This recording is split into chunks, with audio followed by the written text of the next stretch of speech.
आज धूप अच्छी खिली है, आइए यही बैठते हैं। कहते हुए विवेक उनको लॉन की ओर ले गया। सामने धूप में हर्षिता बैठी हुई थी। जीन्स कुर्ती पहने हर्षिता ने स्कार्फ से सिर और चेहरे को ढक रखा था। आंखों में बड़ा सा सनग्लास लगाए हर्षिता को दूर से देखकर एक बार की अंशुल का दिल धड़का। हर्षिता ईजेड चेयर से उठकर आत्मीयता से मिली। आपसी बातचीत और मेहमान नवाजी के बीच अंशुल ने हर्षिता को ध्यान से देखा। कुछ अजीब सी लगी वह। तुम ठीक तो हो ना?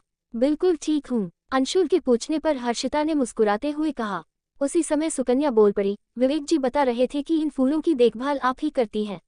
आपने लॉन को बहुत मेंटेन किया है। हरे भरे पेड़ पौधों और रंग बिरंगी क्यारियों को देख सुकन्या प्रभावित थी, पर खुद को जरा भी मेंटेन नहीं किया।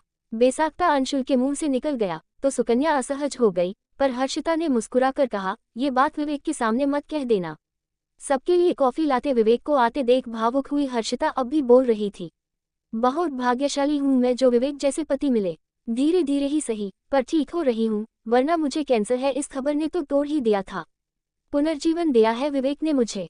कैंसर? स्तब्ध अंशुल के मुंह से निकला। अब वह स्कार्फ से ढके और सनग्लास चढ़े चेहरे की सच्चाई को समझ, ओ सारी, बस इतना कह पाया। भौहें और सिर के बाल झड़ गए हैं कीमोथेरेपी से, कहते हुए हर्षिता ने चश्मा हटा दिया। अंशुल विचलित था, पर विवेक बड़े प्यार से उसे कॉफी पकड़ा रहा था। तुमने बताया नहीं, अंशुल अस्फुट शब्दों में बोला। इसमें बताने जैसा क्या है? कैंसर ही तो है, ठीक हो जाएगा। विवेक के विश्वास को देख अंशुल अवाक था। हर्षिता की जिस पुरानी छवि से वो अब तक बंधा रहा उसे यूं तार तार देख उसे दुख हुआ।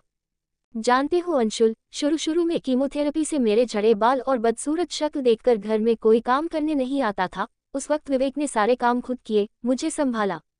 जो लोग मुझे देख संवेदना प्रकट करें उन्हें तो विवेक पास भी फटकने नहीं देते हैं।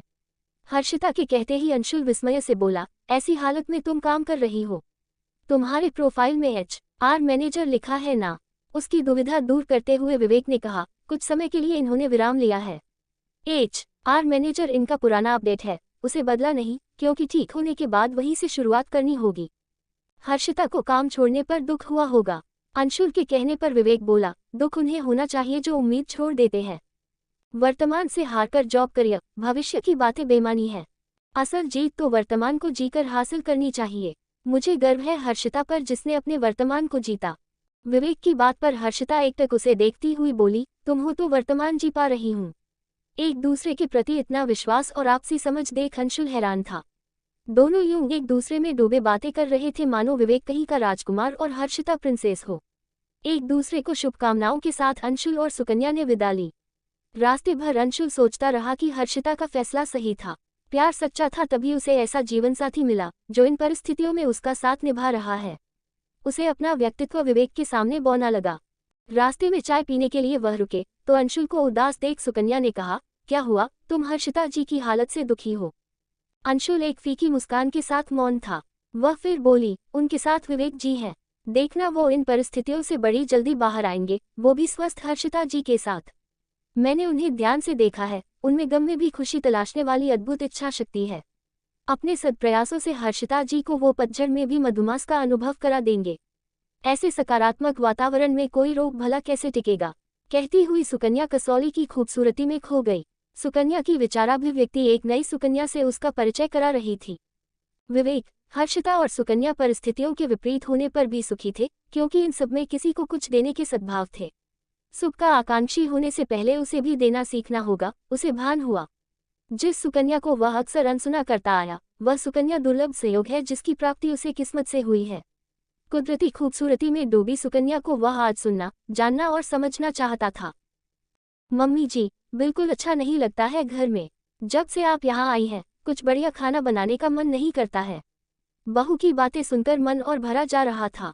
एक संशय अभी भी था। बिटिया बोलकर लाई, मेरे घर चलिए। बेटा कह रहा है, मेरे घर चलिए, कोई तो वो कहे जो मुझे सुनना है, बस अभी निकल लूंगी। सुनो बेटा रामेश्वर, आज रक्षाबंधन है, तुम्हारी मेमसाब के भाई भौजाई आ रहे हैं, बढ़िया खाना बनाना। पूरी, मटर पनीर, कचौड़ी, थोड़ी खीर भी। उसको बताते बताते ही मेरे मुंह में पानी आ गया। माताजी, दही बड़े भी बना लें। इतने व्यंजन कौन खाएगा रामेश्वर? बिटिया अनु का ये प्रश्न मेरे लिए ही था, मुझे समझ आ रहा था। सादा खाना बनाओ, पूरी कचौड़ी तो विनय और बच्चे छूते भी नहीं है। बुझे मन से कमरे में आते ही आंसू बह निकले। ना गलती बिटिया की है, ना दामाद की, मुझे ही बहुत कष्ट थे बेटा बहू के साथ। तभी तो करीब 1.25 महीने पहले जब अनु मायके आई तो मैंने रो रो कर सारे दुखड़े सुना दिए, बस आनन फानन अटैची लग गई। अनु ने भाई भाभी को सुनाकर ऐलान किया, पापा के जाने के बाद से मम्मी का यहाँ मन नहीं लगता है, अब वो मेरे घर में रहेंगी। शुरुआत में सब बढ़िया चला, अनु दामाद दोनों नाती आगे पीछे घूमते रहे। उसके बाद मैं और मेरा कमरा। मंदिर जाना हो तो ड्राइवर के साथ जाना, चुपचाप चले आना, बहू के साथ डगमगाती हुई स्कूटी में बड़बड़ाते हुए गिरा ना देना, ढंग से चलाओ का आनंद ही कुछ और था। बिटिया के यहाँ जो बने वो खा लो, वहाँ तो नाश्ता खाना अचार पापड़ सब मेरी ही पसंद से। महीने भर पहले अनु की कही बात, मम्मी विनय ऑफिस से आकर थोड़ी देर अकेले बैठते हैं, आपकी चाय आपके कमरे में भिजवा दी है। सुनकर मन में अपराध बोध कौंध गया। बेटे और बहू भी तो कभी अकेले बैठना चाहते होंगे।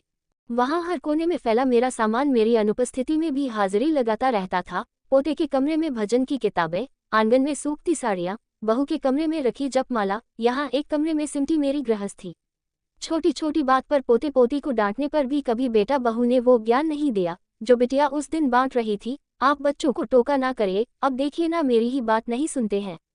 दादी, पोते पोती की आवाज से मैं चौंकी। दोनों दौड़कर लिपट गए। बहू ने पैर छुए, पता नहीं कैसे जीवन में पहली बार मैंने उसे गले लगा लिया। मम्मी बस हो गया, चलो अब, माना कि बेटा बहुत खराब है आपका, माफ नहीं करोगी? बेटा हाथ सहलाते हुए पूछ रहा था। मम्मी जी बिल्कुल अच्छा नहीं लगता है घर में, जब से आप यहाँ आई हैं कुछ बढ़िया खाना बनाने का मन नहीं करता है।